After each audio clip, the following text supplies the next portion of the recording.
तो चलो भाई हम लोग स्टार्ट करते हैं नया टॉपिक, ठीक है। चैप्टर कौन सा? केमिकल बॉन्ड, ठीक है, एंड मॉलिक्यूलर स्ट्रक्चर है ना। तो 11 पे है चैप्टर 4, ठीक।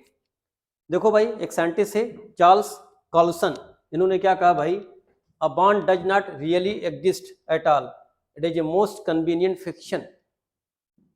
तो हम लोग ये कह सकते हैं ना कि अगर देखा जाए तो रियलिटी कुछ और, लेकिन इसका मतलब एग्जिस्टेंस है, ठीक है। तो हम कह सकते हैं ना ये हमारे लिए बहुत कन्वीनियंट फिक्शन टाइप में है, ठीक है। तो देखो भाई केमिकल बॉन्ड कैसे बनता है, तो क्या होता है पहले हम डिफाइन कर लेते हैं केमिकल बॉन्ड क्या है भाई। तो attractive force that hold various constituent, कौन कौन से आइटम हो सकते हैं, आयंस हो सकते हैं, एटीसी, इसमें together in different chemical species, जैसे किस फॉर्म में, आयनिक बॉन्ड के फॉर्म में मिलेगा आपको कंपाउंड, आयनिक कंपाउंड मिलेगा, मॉलिक्यूलर कंपाउंड मिलेगा ना, is known as chemical bond. अब देखो इट इज यूनियन ऑफ 2 और मोर एटम्स इन्वॉल्विंग, इसमें क्या होता है, रीडिस्ट्रीब्यूशन ऑफ इलेक्ट्रॉन्स होते हैं, ठीक। इलेक्ट्रॉन्स का क्या हो, फिर से रीडिस्ट्रीब्यूशन हुआ, ठीक है। उसके बाद देखो क्या है, the process accompanied by decrease in energy, यहाँ पे एनर्जी क्या घटती है, ठीक, और एनर्जी घटेगी तो स्टेबिलिटी क्या होती है, बढ़ जाती है। तो decrease in potential energy directly proportional to strength of bond, यानी जितना एनर्जी कम करके आप पास आएगा उतना ही बॉन्ड की स्टेबिलिटी क्या होगी, ज्यादा होगी, ठीक, उस बॉन्ड की स्ट्रेंथ क्या होगी, ज्यादा होगी।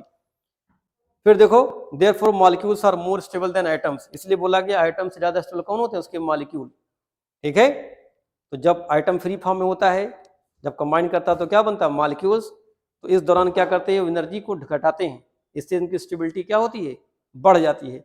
यही कहा है जो मॉलिक्यूल्स बनेगा आइटम से, उन्हीं आइटम से जो मॉलिक्यूल बनना है या कंपाउंड बनना है ना, वो ज्यादा स्टेबल होगा, ठीक। फिर देखो bonding is a way of reducing the energy of a system to attain stability. तो कोई सिस्टम है, मान लो एटॉमिक सिस्टम है, वो एनर्जी घटा रहा है, इसका फायदा क्या हो रहा है, उसको स्टेबिलिटी मिल जा रही है। तो अगर देखा जाए तो बेसिकली बॉन्ड फॉर्मेशन क्या है, ये एक्सोथर्मिक प्रोसेस, यहाँ पे एनर्जी का लॉस होता है। थर्मोडायनामिक बात किया नहीं, बात किया बताओ, डेल्टा एच निगेटिव होगा, नहीं बोलते रिएक्शन स्पॉन्टेनियस होता है, तो वो स्टेबिलिटी की तरफ न जा रहा था भाई, डेल्टा एच मोर निगेटिव मिलेगा, डेल्टा एच मोर निगेटिव मिलेगा, इसका मतलब क्या है, स्पॉन्टेनियस रिएक्शन मतलब स्टेबिलिटी है। तो हम इसको भी यहाँ अप्लाई कर सकते हैं, देखो हम लोग। तो देखो केमिकल बॉन्ड को क्लासीफाई किया गया है, तो देखो भाई कैसे क्लासीफाई किया गया है। तो देखिए इसको 2 पार्ट में डिवाइड किया गया है, एक स्ट्रांग बॉन्ड और एक वीक बॉन्ड। तो देखो स्ट्रांग बॉन्ड में क्या होता है, बेसिकली ये इंटर एटॉमिक होते हैं, ये एटम के बीच में बनते हैं, ठीक। और जो वीक बॉन्ड बनेगा वो किसके बीच बनेगा, मॉलिक्यूल्स के बीच में। तो इसको हम लोग क्या बोलते हैं, इंटर मॉलिक्यूलर। इंटर मतलब बिटवीन टू, बोलो, ठीक नहीं बोलो, तो इंट्रा और एक इंटर की बात करते हैं हम लोग, तो इंटर की बात करें, ठीक। हम लोग इसकी जो एनर्जी की वैल्यू होगी अप्रॉक्सीमेट लगभग कितनी होती है, 200 किलो जूल पर मोल के आसपास। और इसमें जो एनर्जी की वैल्यू होगी वीक बॉन्ड में, वो 2 से लेकर 42 किलो जूल पर मोल के आसपास।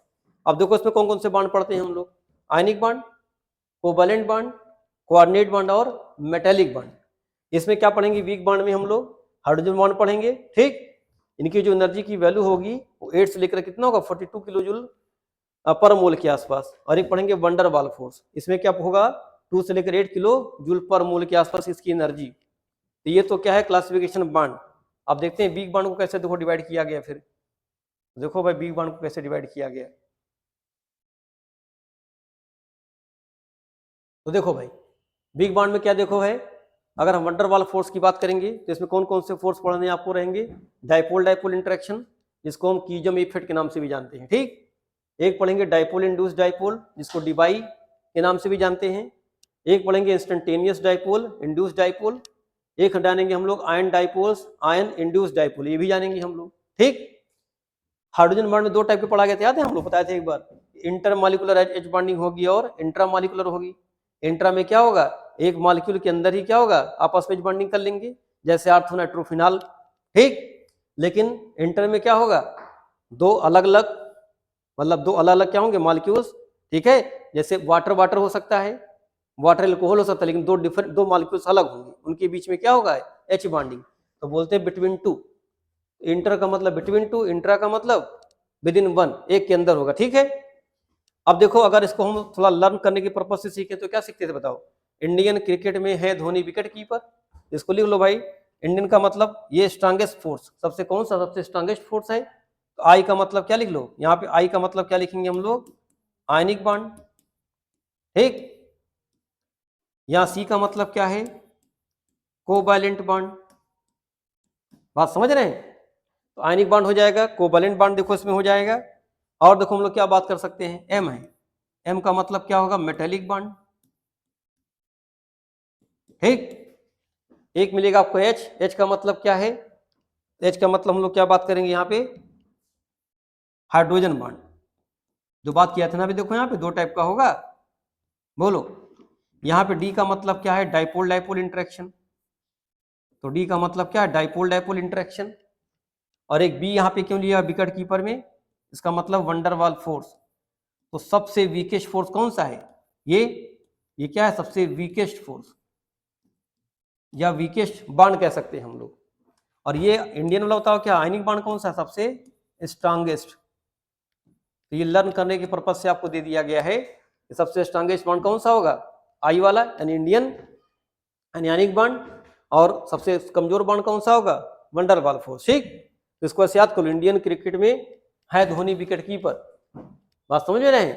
तो अगर हम थोड़ा थोड़ा देखो इसको डिस्क्रिप्टिव बात करें ना, तो देखो हम लोग क्या बात कर सकते हैं। देखो जैसे पूछा जाए बताओ आयनिक बांड कैसे बनता है, तो हम चाहे तो उसको आराम समझ सकते। देखो आयनिक बांड कब बनता है, ट्रांसफर से।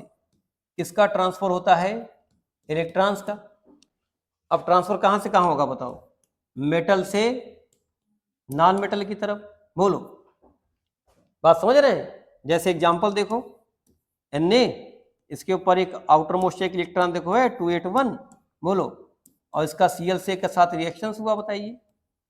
तो Cl के आउटर मोस्ट में 7 इलेक्ट्रॉन देखो हैं, 2, 8 और 7। ये इसको ट्रांसफर कर देगा एक इलेक्ट्रॉन। ट्रांसफर किया तो फायदा क्या हुआ, अब देखो दोनों का ऑक्टेट कंप्लीट हो गया। देखो इनका भी 2, 8 प्लस चार्ज आ गया, Cl माइनस 2, 8 और 8।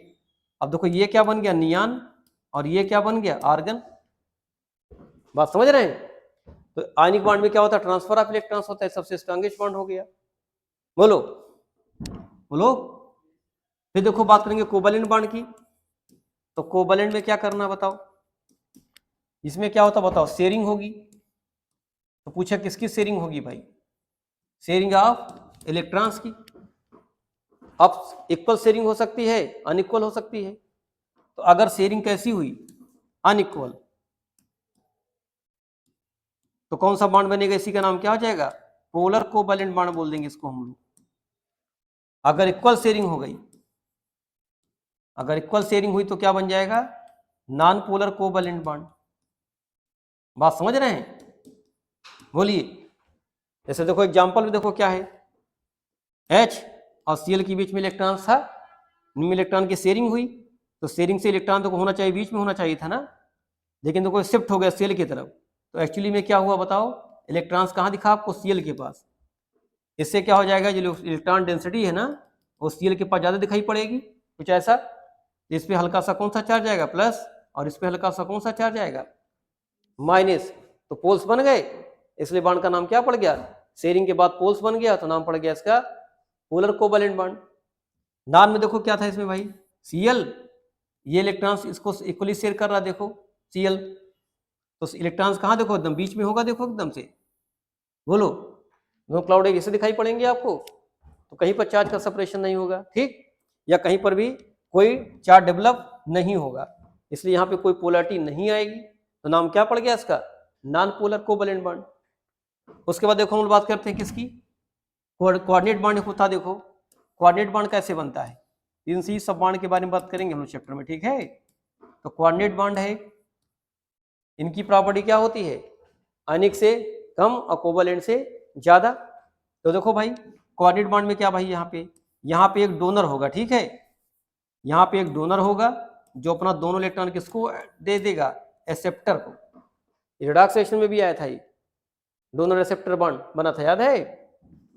जैसे देखो अब कहा गया अमोनिया है, इसके ऊपर लोन पेयर है और एक BF3, यहाँ लुईस एसिड बेस का भी कॉन्सेप्ट आएगा। देखो ये इसको डोनेट कर देगा अपना इलेक्ट्रॉन्स, इसके पास देखो ऑक्टेट कंप्लीट थे और इसके पास 6 इलेक्ट्रॉन थे। तो यही क्या काम करेगा, लुईस एसिड का, और ये कैसा काम करेगा, लुईस बेस का, electron pair donor receptor bond. बोलो, तो यहाँ पे हम क्या दिखा देंगे, N दिखा देंगे डोनेट करते हुए अपना इलेक्ट्रॉन्स किसको, BF3 को। तो यहाँ पे दिखाएंगे एरो से इसको, और इसी एरो का नाम क्या होगा यहाँ पे दिखाई पड़ेगा, ये कोऑर्डिनेट बांड शो करेगा। बात समझ रहे हैं? तो यहाँ पे क्या होगा देखो, अभी शेयरिंग बराबर हो रही थी, ठीक है, बराबर हो रही थी, सिर्फ शिफ्टिंग हो रही थी सर। यहाँ देखो एक ही आइटम क्या करेगा, अपना दोनों इलेक्ट्रॉन डोनेट करेगा, ठीक। तो ये ट्रांसफर नहीं होता है, सिर्फ शिफ्टिंग होती है, इसलिए एक टाइप का क्या है, कोवैलेंट ही बांड है, ठीक। या हम बोल सकते जस्ट आयनिक बांड, ये कह सकते हैं, ठीक हम लोग। उसके बाद देखो हम लोग बात करते हैं, अगर मेटेलिक बांड की बात करें तो मेटेलिक बांड में क्या होगा देखो, जैसे मान लो सोडियम है, इसको हीट किया गया, Na+ और इलेक्ट्रॉन्स बना, इन्हीं के बीच में जो बॉन्डिंग हो जाएगी ना, उसी बॉन्डिंग का नाम क्या है, मेटेलिक बॉन्डिंग। तो बात समझ में मेटेलिक बॉन्डिंग के बारे में। एक देखो आपको पढ़ना है एच बॉन्डिंग, तो एच बॉन्डिंग में क्या देखो रहेगा, जैसे वाटर लिया गया, बोलो, अब वाटर के H का और दूसरे के O के साथ क्या हो गया, एक इंटरेक्शन हो गया, ये भी टाइप का है, ये भी डाइपोल इंटरेक्शन का एग्जाम्पल है, ठीक है। लेकिन यहाँ पे H इन्वॉल्व हो जाएगा, इस बॉन्ड का नाम क्या हो गया, H बॉन्ड। अब अगर एक मॉलिक्यूल में है तो इंट्रामॉलिक्यूलर, अगर दो अलग अलग के बीच में है, या देखो दो के बीच में बनना है, इसका नाम क्या हो जाएगा, इंटरमॉलिक्यूलर। एक डाइपोल इंटरेक्शन देखो क्या होता है, HCl है, निगेटिव चार्ज और पॉजिटिव चार्ज, फिर देखो HCl, negative charge positive charge, देखो यहां पर भी है, बोलो। अब देखो इसके निगेटिव का इसके पॉजिटिव से इंटरेक्शन हो गया, देखो दो डाइपोल दिख रहे हैं आपको, अरे पॉजिटिव निगेटिव पोल डाइपोल हो गए, डाइपोल में दो पोल ना, अब देखो इनके बीच में इंटरेक्शन हो गया, इसी का नाम क्या हो गया, डाइपोल इंटरेक्शन। वंडरवाल में क्या होगा कि जैसे एक होता है डिस्पर्सन फोर्स, अब डिस्पर्सन में क्या था बताइए, जैसे इलेक्ट्रॉन्स क्या थे, दो एटम थे मान लो, और दोनों के इलेक्ट्रॉन सर्कुलर में मोशन कर रहे थे, ठीक। कुछ देर के लिए क्या होगा, किसी एक की इलेक्ट्रॉन डेंसिटी डिस्टर्ब होगी तो दूसरों को डिस्टर्ब करेगा, तो ये क्यों हो रहा है, डिस्पर्सन की वजह से, ठीक है। तो उसी को क्या होगा, डिस्पर्सन फोर्स। तो देखो जैसे किसी का एक डिस्टर्ब हुआ वो दूसरे को भी डिस्टर्ब करेगा, अब इनके बीच में इंटरेक्शन शुरू हो जाएगा, और इंटरेक्शन क्यों शुरू हुआ, जस्ट मूवमेंट के लिए इलेक्ट्रॉन का डिस्टर्बेंस हुआ, और तो हल्का स्लाइटली क्या ना पोल्स बन गए, और स्लाइटली पोल्स बने डिस्टर्बेंस की वजह से, यहाँ पे क्या हो जाएगा, दोनों बीच में इंटरेक्शन शुरू हो जाएगा, उसी इंटरेक्शन का नाम क्या पड़ गया, डिस्पर्सन फोर्स या लंदन फोर्स, ठीक, जो सबसे कमजोर फोर्स होगा, ठीक है। अरे नहीं होता कभी कि हम अगर हम बोले सर्कल में दौड़ रहे हैं तो क्या संभव है कि सर्कल में दौड़ते आपका पैर कभी बाहर ना आए, बोल पूछा एक सर्कल में दौड़ रहे हैं, ठीक है, तो ऐसा है कि सर्कल से बाहर कहीं पैर आपका आई ना, तो आएगा जरूर आएगा, कन्फर्म बात है। यहाँ पर भी मोशन करते इलेक्ट्रॉन थोड़ी देर के डिस्टर्ब होते हैं, उसी डिस्टर्बेंस से क्या होता है, फोर्स प्रोड्यूस हुआ, जिसका नाम क्या पड़ गया, डिस्पर्सन फोर्स। इतना आपको पूरे चैप्टर में जानना है डिटेल में, ठीक है। ये आपकी समरी थी जो आपको जानना होता है, ठीक। अब देखो इसे लिखा था डाइपोल इंड्यूस डाइपोल, देखो जैसे एक Cl है और इस Cl के बीच में देखो आगे बगल में आ गया, अब देखो ये डाइपोल है, ठीक, निगेटिव पॉजिटिव चार्ज है, ये डाइपोल है, और ये भी कैसा नॉन पोलर है, तो ये इसको इंड्यूस करेगा, कैसे इंड्यूस करेगा भाई, ताकि इसके पास भी क्या पॉजिटिव निगेटिव पोल्स बन जाए, बोलो। तो यहाँ पे क्या बोलेंगे, डाइपोल इंड्यूस डाइपोल, इसने इसको इंड्यूस किया ताकि ये भी डाइपोल बन जाए, ठीक। आयन डाइपोल इंटरेक्शंस भी होते हैं, आयन इंड्यूस डाइपोल इंटरेक्शंस होते हैं, ठीक। तो ये सारे इंटरेक्शंस कहाँ पे आएंगे, वंडरवाल फोर्स में आएंगे, ठीक है। इतना आपको जानना देखो इसके बारे में। तो इंडियन क्रिकेट में इंडियन क्रिकेट में क्या बताइए, इंडियन क्रिकेट में हाँ है धोनी विकेट कीपर, तो विकेट की स्प्रिंट W से होती है वहां पे, यहाँ B क्यों लिखा गया है, बिकॉज ऑफ वंडरवाल फोर्स की वजह से, ठीक। अब देखो जनरली कौन कौन से एटम देखो इन्वॉल्व होते हैं, देखो तो तीन टाइप के मेन बॉन्ड पढ़ने आपको हैं, इलेक्ट्रोवैलेंट, कोवैलेंट और मेटेलिक बॉन्ड। अब देखो इलेक्ट्रोवैलेंट में क्या होगा, जिसको आयनिक बॉन्ड के नाम से भी जानते हैं हम लोग, लिख लो वहां पे भाई, इसको भी लिख लो आयनिक बॉन्ड। इलेक्ट्रोवैलेंट का मतलब कौन सा बॉन्ड, आयनिक बॉन्ड, ठीक, जो ट्रांसफर इलेक्ट्रॉन से बनता है। तो देखो ये कब बनेगा, एक एटम ए है, मेटल होना चाहिए, दूसरा एटम क्या होना चाहिए, नॉन मेटल्स, ठीक, या एक इलेक्ट्रो पॉजिटिव एलिमेंट हो, दूसरा कैसा हो, इलेक्ट्रोनिगेटिव एलिमेंट हो, तो इनके बीच में कौन सा बॉन्ड बनेगा, आयनिक बॉन्ड। जब कोवैलेंट की बात करेगा देखो दोनों नॉन मेटल्स होने चाहिए, यानी दोनों कैसे हो, इलेक्ट्रोनिगेटिव एलिमेंट्स हो, जैसे ग्रुप 16, 17, 18 के एलिमेंट्स, सॉरी ग्रुप 15, 16 और 17 के एलिमेंट्स। फिर देखो मेटल्स और मेटल के बीच में जब बॉन्ड बनना है, इस बॉन्ड को क्या बोलेंगे हम लोग? जैसे आयरन है ना, आयरन कार्बन कार्बन के बीच में फोर्स ऑफ इंटरेक्शन होता है ना, तो कौन सा फोर्स ऑफ इंटरेक्शन है? मेटेलिक बॉन्ड, क्योंकि देखो वहाँ मेटल सब इन्वॉल्व हैं, तो इलेक्ट्रोपॉजिटिव के बीच में होगा, तो उसको हम क्या बोल देंगे? Metallic bond. एक आपको जनरल पॉइंट ये जानना है। फिर देखो कुछ और पॉइंट जानना है आपको, है जो थोड़ा आपको काम आता है एग्जामिनेशन में। जैसे एक ऑर्बिटल्स देखो है, देखो अब ऑर्बिटल में 3 तो कॉमन पढ़ते हैं ना हम लोग, हाइब्रिडाइजेशन कौन कौन सा पढ़ते हैं? sp sp2 sp3। तो देखो एक दिखाया था ना स्मॉलर लोब और एक लार्जर लोब दिखाया गया है, ठीक है। ये शेप ऑफ क्या हाइब्रिड ऑर्बिटल्स का शेप है। अब 3 टाइप के देखो बात कर रहे हैं हम लोग, sp sp2 और sp3। अब देखो जैसे जैसे परसेंटेज एस करेक्टर क्या हो रहा है? घट रहा है, या पी करेक्टर बढ़ रहा है। देखो बल्कीनेस घट रहा है, देखो पहले देखो ज्यादा बल्की था, बोलो बल्कि से बल्कि था, ये बिगड़ दिख रहा था, लेकिन देखो पतला होना शुरू हो जाएगा। देखो तो पी करेक्टर बढ़ेगा तो ऑर्बिटल पतला होगा, ठीक है। और अगर पी करेक्टर घटेगा तो कैसा ऑर्बिटल होगा? बल्की हो जाएगा। यानी एस करेक्टर का मतलब न्यूक्लियस के पास, तो क्लाउड न्यूक्लियस के पास रहेंगे ना, तो बल्की दिखाई पड़ेगा वो। और जैसे जैसे वो पी में जाना शुरू हो जाएगा तो क्या होगा? ये ऑर्बिटल लंबा होना शुरू हो जाएगा और बल्कीनेस कम हो जाएगी। देखो ठीक, एक आपको ये ध्यान देना है। फिर देखिए नीचे देखो, फिर देखो पॉइंट लिखाया गया आपको इसी चक्कर में, ये देखिए, इसलिए आपको कुछ फिर पॉइंट दिए गए हैं आपको ताकि और समझ में आपको आ जाए। देखो as the s character increases in hybrid orbitals the hybrid becomes bulkier and shorter. On the other hand the p characters are percentage d characters increases the orbital become longer and thinner. तो अगर पतला orbital हो रहा है तो यानी P और D बढ़ रहा है, अगर छोटा ऑर्बिटल हो रहा है इसका मतलब एस बढ़ रहा है।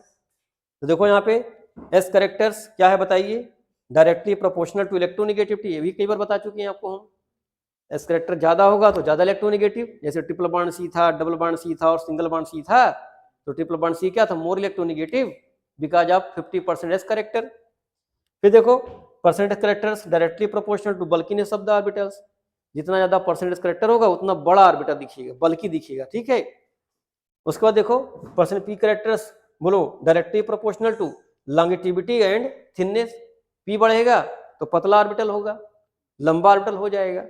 बात समझ रहे हैं? एक जनरल पॉइंट आपको दिमाग में रखना है, ठीक बेटा। ये फिर देखो एक बात करते हैं हम लोग गुड ओवरलैप की और बैड ओवरलैप की। किसका क्या मतलब देखो है, देखो अब कार्बन कार्बन पूछा जाता है, बताओ पाई बॉन्ड क्यों बनाते हैं भाई, जबकि सिलिकॉन नहीं बनाता है, क्यों? क्योंकि साइड से ओवरलैपिंग होनी है। अब साइड से ओवरलैपिंग कब होगी बताओ? ऐसा ओवरलैपिंग संभव है? तो जब पास आएंगे तब ना ओवरलैपिंग होगी, बोलो। तो कार्बन की साइज छोटी होती है, आसानी से पी ऑर्बिटल का ओवरलैप हो गया, इसको बोलते हैं गुड ओवरलैप बोलते हैं। और गुड ओवरलैप है तो पाई बॉन्ड बनेगा। यहाँ देखो साइड से ओवरलैपिंग पॉसिबल है, जिसको क्या बोलते हैं हम लोग? Bad overlap. क्यों? सिलिकॉन की साइज बड़ी है, ऑर्बिटल दूर ना होगा, पी ऑर्बिटल्स इस साइड से ओवरलैपिंग नहीं हो पाएगी, इसलिए सिलिकॉन में पाई बॉन्ड क्या होते हैं? नहीं बनते हैं, ठीक। तो पूछा था बताइए, जैसे नाइट्रोजन में पाई बॉन्ड बन गया, कार्बन बना, लेकिन सिलिकॉन में नहीं बना, सीएल नहीं बनाया पाई बॉन्ड। क्यों? साइज बड़ी होती है, इसलिए साइड से ओवरलैपिंग नहीं हो पाएगी। देख हो गया ये गुड ओवरलैप और एक बैड ओवरलैप। बात समझ में आई? बोलो आगे बढ़े। तो चलिए अब देखो बात करते हैं डायरेक्शनल प्रॉपर्टी ऑफ ऑर्बिटल्स की बात करते हैं। तो डायरेक्शनल प्रॉपर्टी के बाद तो 4 ऑर्बिटल्स पढ़ते थे ना हम लोग, एसपीडीएफ। बोलो एफ कैसा होता है? कॉम्प्लिकेटेड, तो थोड़ा डिस्कशन कम किया जाता है ना उसका, लेकिन बाकी एसपीडी की बात कर सकते हैं। देखो तो एस का शेप कैसा हो, देखो होता है नॉन डायरेक्शनल होते हैं ना, बोलो भाई इनका लव इलेक्ट्रॉन सब एक जैसा होता है। लेकिन पी कैसा होता है? डायरेक्शनल। और डी कैसा होता है? डायरेक्शनल। इसमें ध्यान देना, देखो पी में जो दोनों लोब दिखाई पड़ रहे हैं आपको, देख रहे हैं, प्लस और माइनस क्या होगा? अपोजिट होगा एक दूसरे के। लेकिन डी में देखो प्लस के साइड में अपोजिट प्लस, निगेटिव साइड में क्या होगा? निगेटिव। ये ध्यान देना, ठीक है। इन दोनों के लोब क्या होते हैं? अपोजिट लोब सेम चार्ज वाले होते हैं, और इनका जो अपोजिट लोब होगा क्या होगा? डिफरेंट चार्ज वाला होगा, ठीक। तो चार्ज मतलब निगेटिव चार्ज पॉजिटिव साइन नहीं है, ये तो फ्रेम ऑफ रेफरेंस की बात करते हैं, तब बात करते हैं ना हम लोग। एक आपको ये ध्यान देना है भाई, ये सब डायरेक्शनल प्रॉपर्टी वाले हो गए।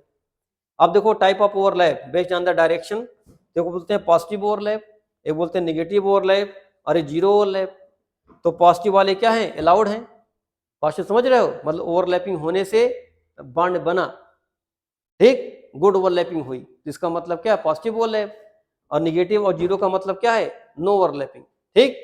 तो देखो इसके भाई क्या कंडीशन देखो इसकी है, देखिए अब पॉजिटिव वॉलेप देखो बेटा, देखो देखो इस पी जेड का और इस पी जेड का देखो, दोनों पॉजिटिव पॉजिटिव डायरेक्शन वाले देखो, सेम फेज वाले देखो इस पास तक ओवरलैप कर रहे हैं, तो इसको हम क्या बोलेंगे, पॉजिटिव ओवरलैप।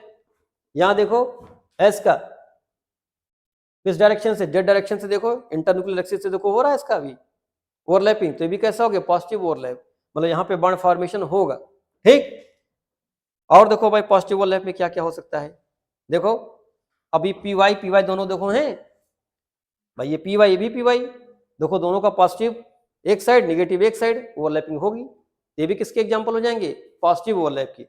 यहाँ देखो पी एक्स में देखो पॉजिटिव पॉजिटिव एक साइड नेगेटिव नेगेटिव एक साइड, देखो दोनों फेज में ना, एक फेज में है तो ओवरलैपिंग हो जाएगी। बात समझ में आ रही है।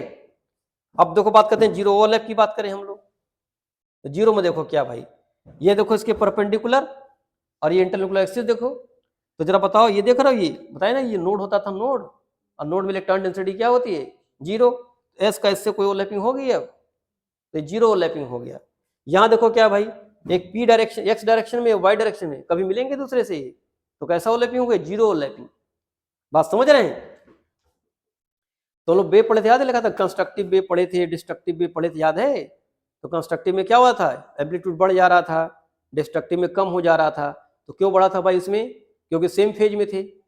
यहाँ पे घटा क्यों, क्योंकि वो डिफरेंट फेज में थे ना। यहाँ देखो, यहाँ तो देखो कोई मतलब ही नहीं मिलने का, तो जीरो ओवरलैप हो गया। अब देखो तो देख रहे हो s orbitals and p x orbital will not overlap, ऐसे p x and p y orbitals are perpendicular to each other, so they are not overlap, okay. तो no probability of overlap between these orbitals और result in zero overlap. अरे भाई एक मान लो ऐसा है तो दूसरा ऐसा ना होगा, ऑर्बिटल्स एक दूसरे परपेंडिकुलर हो गए तो कभी बताओ इनका कभी ओवरलैपिंग होगी, नहीं होगी। फिर देखो एक इसके बाद क्या है, एक निगेटिव ओवरलैप देख लेते हैं हम लोग। तो देखो भाई निगेटिव ओवरलैप में क्या भाई, देखो अब देखो ये दोनों देखो आउट ऑफ फेज है, देखो है तो पीजेड ही वाला, लेकिन देखो दोनों आउट ऑफ फेज हो गए, मतलब एक ऐसे है और एक दूसरा ऐसे वाला है, इन दोनों का कोई ओवरलैप होगा तो इसको बोलते हैं निगेटिव ओवरलैप। यहाँ देखो भाई इसका निगेटिव और इसके साथ किसके साथ, एस के साथ कराया जा रहा है, तो क्या हो जाए, निगेटिव ओवरलैप। यहाँ देखो भाई पी वाई ही है, देखो सेम डायरेक्शन में, लेकिन देखो प्लस वाला निगेटिव के साथ ओवरलैप दिखाया जा रहा है और निगेटिव का प्लस के साथ, ये भी कैसा ओवरलैप होगा, निगेटिव ओवरलैप। ठीक, यहाँ भी देखो डायरेक्शन सेम है भाई, जीरो में तो डायरेक्शन अलग कर दिया गया था ना, यहाँ डायरेक्शन सेम थे, यानी पी एक्स की बात कर रहा था, लेकिन जो फेज था ना वो चेंज कर दिया गया।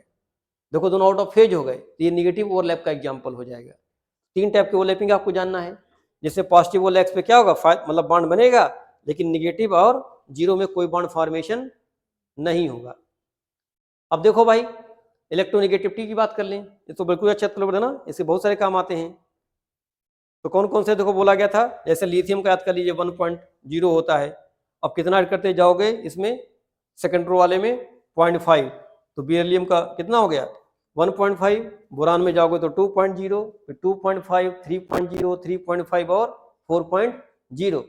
उसके बाद देखो जब सोडियम में जाएंगे तो 0.3 ऐड करते थे हम लोग इस रो में, तो देखो खाली एक्सेप्शन देखो क्या मिलेगा, देखो तो 0.9, 1.2, 1.5, 1.8 और 2.1। यहाँ देखो मिला आपको एक्सेप्शन कहाँ पे मिला, सल्फर में 2.5 हो गया, 0.4 बढ़ा ना, और फिर देखो सीएल में क्या मिलेगा 3.0, यहाँ देखो 5 बढ़ गया, 0.5 बढ़ा। ठीक, इतना तो आपको हमसे याद कर लीजिए भाई, बहुत से क्वेश्चन पूछे जाते हैं, तो कम से कम आप लिथियम वाले फैमिली का, ठीक है, बेरिलियम वाले फैमिली का याद कर लीजिए, और इधर किसका याद कर लीजिए आप, सेकंड रो में बोरान से लेकर फ्लोरीन तक, एल्युमिनियम से लेकर क्लोरीन तक, और बाकी ब्रोमीन, आयोडीन और एस्टेटाइन तक आप याद कर लीजिए, ये सब बहुत काम आता है। ठीक है बेटा, तो ये इलेक्ट्रोनेगेटिविटी रिकॉल करने के लिए दे दिया गया एक बार आपको भाई, ताकि ये सब चीजें आपको रिकॉल हो जाए। तो बात समझ में आ रही है, बोलिए। तो चलिए भाई आगे बढ़ते हैं हम लोग। देखिए भाई ये सब कुछ जनरल चीजें थी जो आपको जानना था, इसलिए बताया गया। अब देखो हम बात करें बॉन्ड फॉर्मेशन कैसा होता है, एक्सोथर्मिक प्रोसेस पहले बताया जा चुका है। तो पूछा था रीजन क्या है, क्यों भाई बॉन्ड फॉर्मेशन हो रहा है। ठीक है, दो मेन रीजन होते हैं, एक तो स्टेबिलिटी के लिए, स्टेबिलिटी कैसे पाएगा, मिनिमम एनर्जी मैक्सिमम स्टेबिलिटी, और एक बताया गया कि कंप्लीट द ऑक्टेट। तो देखा गया जो इनर्ट गैस होते थे ना, इनका ऑक्टेट कंप्लीट होता था, किसको छोड़कर, सिर्फ हीलियम को छोड़ करके, और ये सब कम रिएक्टिव होते थे। तो बोला गया भाई अगर कोई भी एलिमेंट अपना ऑक्टेट कंप्लीट कर लेता है तो उसकी रिएक्टिविटी क्या हो जाएगी, कम हो जाएगी, स्टेबिलिटी ज्यादा हो जाएगी, इसलिए बॉन्ड फॉर्मेशन हुआ। ठीक, तो देखो भाई पहली बात क्या कहा है, tendency to acquire minimum energy, बोलो, तो कहा the system acquires minimum energy when atoms are at some equilibrium distance, जब एटम एक डिस्टेंस पे होंगे, मिनिमम डिस्टेंस पे, ठीक है, तो ये लोग क्या करेंगे, एनर्जी सबसे कम होगी इस समय। और एनर्जी, अब दो फोर्स काम करने वाले हैं, एक अट्रैक्टिव फोर्स और एक रिपल्सिव फोर्स। अगर अट्रैक्टिव फोर्स ज्यादा हो गया रिपल्सिव फोर्स से तो बॉन्ड फॉर्मेशन होगा, अगर रिपल्सिव ज्यादा हो गया तो बॉन्ड फॉर्मेशन नहीं होगा, तो इसलिए मिनिमम डिस्टेंस चाहिए। उसी डिस्टेंस का नाम क्या बोला गया है, इक्विलिब्रियम डिस्टेंस। ठीक, तो देखो equilibrium distance where the attractive force dominate over the repulsive force, तो that is lowerization of energy due to attraction. तो अट्रैक्शन से एनर्जी लोअर होती नहीं होती, बताओ, अरे हम कहीं अट्रैक्ट होते हैं, वहां जाते हैं तो क्या होता है, एनर्जी हमारी घट नहीं जाती है। अब मान लो हम पैसे की बात करें, एनर्जी वाला दुकान पे चढ़े, कुछ अच्छा लग गया, अट्रैक्ट हुए, तो क्या हुआ बताओ, जेब से पैसा चला गया, तो एनर्जी घटी की बढ़ी।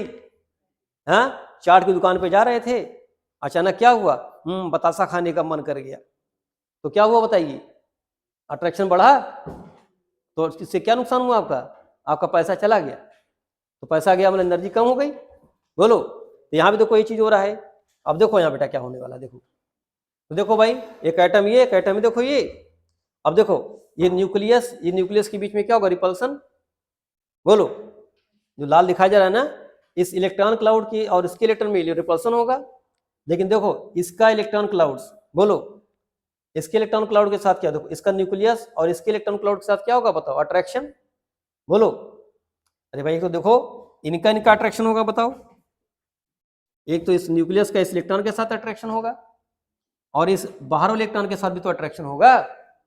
जैसे हमारा अट्रैक्शन नहीं होता है, घर में टिकिया बनती नहीं खाना चाहते हैं, बाहर की टिकिया खा लेते हैं, बोलो, वही टिकिया है, वही आलू है, लेकिन बाहर का टिकिया हम खाते हैं, क्यों, हम बाहर अट्रैक्टेड हुए। तो यहाँ भी तो वही है, देखो यहाँ भी इलेक्ट्रॉन्स, यहाँ भी इलेक्ट्रॉन, ये बाहर अट्रैक्टेड होगा और बॉन्ड फॉर्मेशन शुरू हो गया।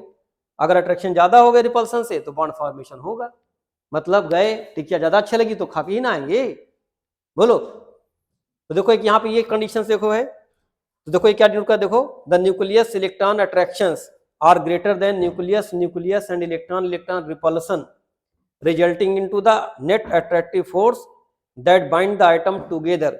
इसलिए क्या हो जाएगा, आइटम एक साथ बाइंड होंगे और क्या हो जाएगा बताओ, बॉन्ड फॉर्मेशन। अब देखो इसको डायग्राम से समझाएगा, देखो ये पोटेंशियल एनर्जी का डायग्राम है। देखो भाई पहले एटम बहुत दूर दूर थे, ठीक है, लेकिन जैसे एटम पास आएंगे, बताओ, ये देखो इनकी एनर्जी, देखो ये पोटेंशियल एनर्जी है, जब एटम पास आएगा बताओ तो एनर्जी घटेगी उसकी, और घटते घटते कितनी एनर्जी बताओ हो जाएगी, जब उसका बॉन्ड लेंथ, ये हाइड्रोजन एटम की बात करें, ठीक है, जब उसकी बॉन्ड लेंथ कितनी हो गई 0.74, यही उसकी क्या हो गई, इक्विलिब्रियम डिस्टेंस, यानी मैक्सिमम फोर्स ऑफ अट्रैक्शन, और यहीं पर बॉन्ड उसका बन जाएगा। और इसी डिस्टेंस को हम लोग क्या बोलते हैं, बॉन्ड लेंथ के नाम से जानते हैं। ठीक, तो ये उसका बॉन्ड लेंथ है, ठीक है, मिनिमम डिस्टेंस जिसको बोलते हैं हम लोग। अब अगर इसके ज्यादा पास आया तो क्या होगा बताओ, एनर्जी बढ़ना शुरू हो जाएगी, देखो, और पास आएगा एनर्जी और बढ़ेगी, समझ रहे हैं। तो ये इसकी मिनिमम डिस्टेंस है, और मिनिमम डिस्टेंस देखो क्या, देखो बताओ, देख रहे हो, जीरो से कितना निगेटिव, देखो देख रहे हो कितना निगेटिव देख रहे हो गया है।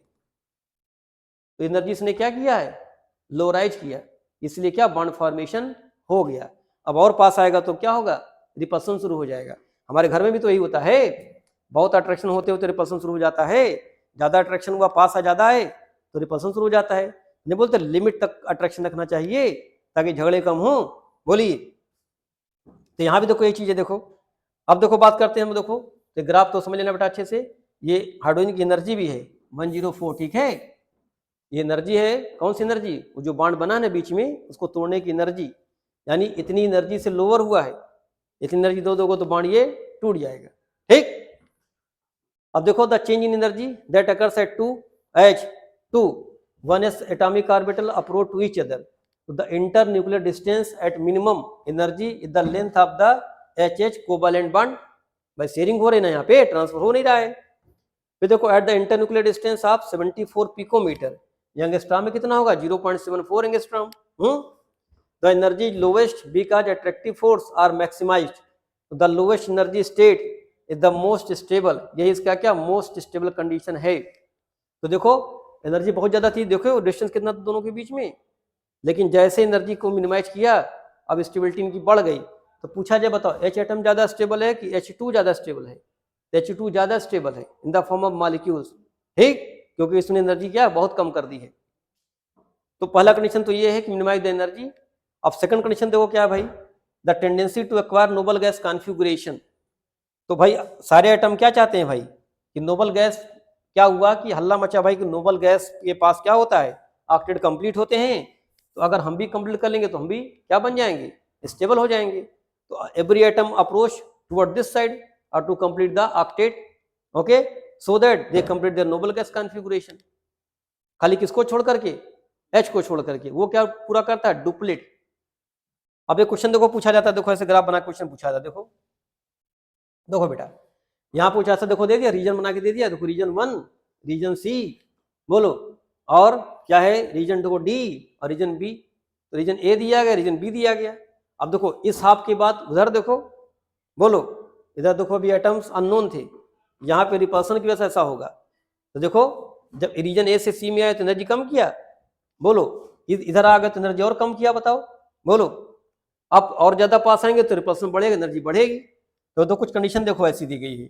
अब आपसे कुछ क्वेश्चन पूछा गया, देखो भाई पूछा क्या गया, देखो भाई क्या है, what is the bond length of the molecules in picometre according to given plot. तो पूछा गिवन प्लॉट के अकॉर्डिंग बताओ क्या बॉन्ड लेंथ दिखाई पड़ रहा है आपको। तो देखो डिस्टेंस कितनी दिखाई पड़ रही है आपको, 74 दिखाई पड़ रही है, ये इसका क्या है बॉन्ड लेंथ। तो देखो कितना दिख रहा है 74, 150, 300 और तो सब देखो लिखा है यहाँ पे डिस्टेंस R 150, R कितने बीच में 300, यहाँ पे R क्या लिखा है देखो 74।